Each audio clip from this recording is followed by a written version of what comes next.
Hello.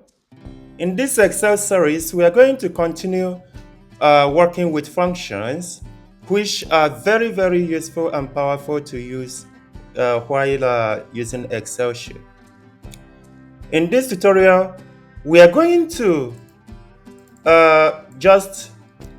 if you watched the previous video before this, you will find how we were able to make all these calculations and how we were able to sum up all this total money that these people made over the years, or these companies made over the years, and we had our totals around here. What we can do also to manipulate this data is to try to sum all this money made by all these companies over the past 9 years or so.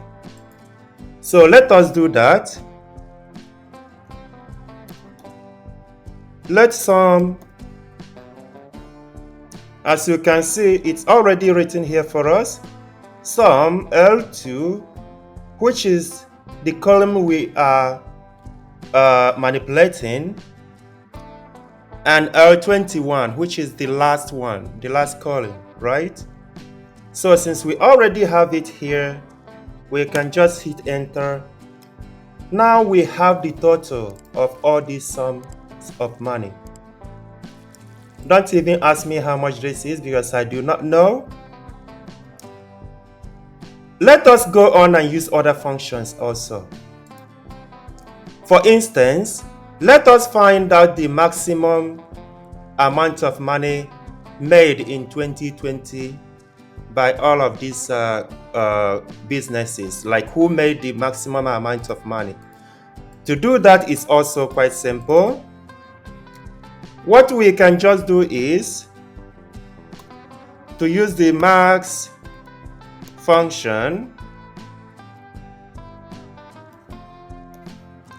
Now we are calculating G2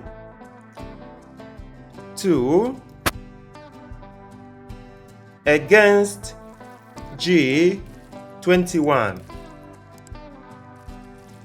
Let's hit enter. As you can see, what company? Amazon made the highest amount of money in the year 2020. With this formula, you can also find who made the least amount of money. Let's say in the year 2017, who made the least amount of money. To do that, we can use the mean function.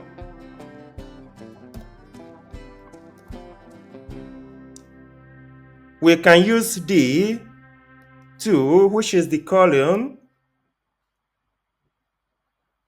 and D21, and hit enter. As we can see, Zoom made the lowest amount of money in 2017. So these are some of the very powerful Excel functions that you could use to do a whole lot of data manipulation in Excel. I hope this has been helpful. If so, can I ask you to please subscribe to my channel, like, and add some comments. I need to know what you think. Thank you.